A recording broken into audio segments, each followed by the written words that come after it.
Jaipur collectorate में आज जयपुर और जयपुर ग्रामीण की जन सुनवाई हुई, जिसमें लोग यहां पर अपनी फरियाद लेकर पहुंचे। यहां पर तमाम जो लोग हैं, जनप्रतिनिधि और कलेक्टर यहां पर मौजूद रहे। जयपुर ग्रामीण से सांसद राव राजेंद्र सिंह जी हमारे साथ हैं, उनसे जानकारी लेते हैं कि किस तरीके की समस्याएं आई और क्या निवारण मिला। सर, आज लोगों की जन सुनवाई थी, लोग यहाँ पर पहुंचे, किस तरीके की समस्याएं लेकर पहुंचे? भिन्न भिन्न प्रकार की समस्या है उनकी। कुछ समस्या वहाँ की सार्वजनिक संपदा के संबंध में, कुछ समस्या ऐसे भी आई कि जहाँ बच्चों के विद्यालय हैं, उस विद्यालय की स्थिति बरसात की वजह से नाजुक हो गई, या भवन इस प्रकार का है कि जो तुरंत उसको कोई ना कोई वित्तीय सहायता की आवश्यकता है, जिससे कि कोई अनहोनी ना हो जाए।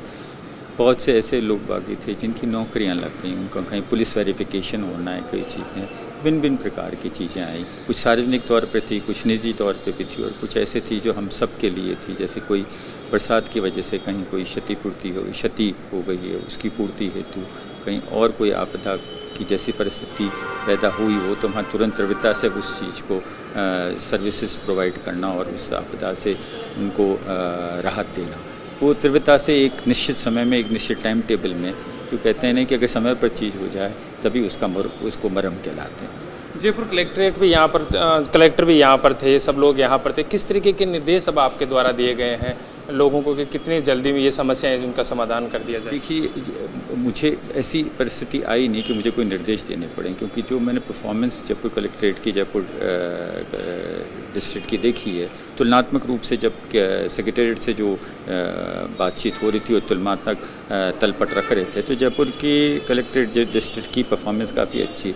लेकिन फिर भी कहीं ना कहीं इम्प्रूवमेंट की अगर गुंजाइश है, तो कलेक्टर साहब अपने आप में संवेदनशील हैं और इस बात को निरंतर मॉनिटर करते हैं। हमारा इनको यही निवेदन था कि पेंडेंसी को हम ज़ीरो कर दें। अगर जो काम नहीं हो सकता, कम से कम उसको मौके पर पता लग जाए कि ये काम इस प्रकार की जन सुनवाई के अधिकार क्षेत्र से परे है। कुछ सबजुडिशियस होते हैं, कहीं आपस में कोई लीगल केसेस होते हैं, उनके समाधान हम नहीं प्रोवाइड कर सकते। इस तरीके की जन सुनवाई को आपको लगता है कि क्यों ज़रूरत पड़ी और कितने लंबे समय आगे भी आप करने वाले हैं?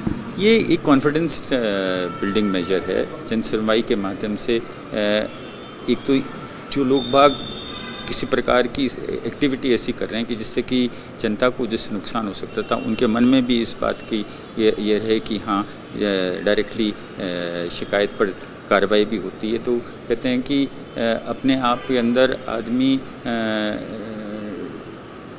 अपने एटीट्यूड को पॉजिटिवली और लीगली पैरामीटर्स में रखकर वो आम जन के हित में काम करे, आम जन को परेशान न करे। इससे ये भी एक संदेश है। अच्छा, एक और संदेश, क्योंकि उपचुनाव सामने है तो वो इससे परे हैं जन सुनवाई से, लेकिन क्या लगता है, जिस तरीके से आपने पहले ही भविष्यवाणी कर दी थी इस बार के राजस्थान में बड़ी लीड के साथ भाजपा सरकार बनाएगी, उपचुनाव को लेकर क्या भविष्यवाणी कर रहे हैं? उपचुनाव के अंदर कोई शंका ही नहीं है। उपचुनाव सरकार केंद्र की और राज्य की अच्छी चल रही है। डबल इंजन की सरकार के अनुकूल परिणाम आएंगे, हम सब इस बात पर पूर्ण तरह विश्वास रखते हैं। ये थे हमारे साथ जयपुर ग्रामीण से सांसद राव राजेंद्र सिंह, जिन्होंने उपचुनाव को लेकर भी कहा है कि हमारी सरकार उपचुनाव जीतने जा रही है। कैमरामैन देवेश के साथ सागर चौधरी, महानगर टाइम्स के लिए जयपुर, राजस्थान।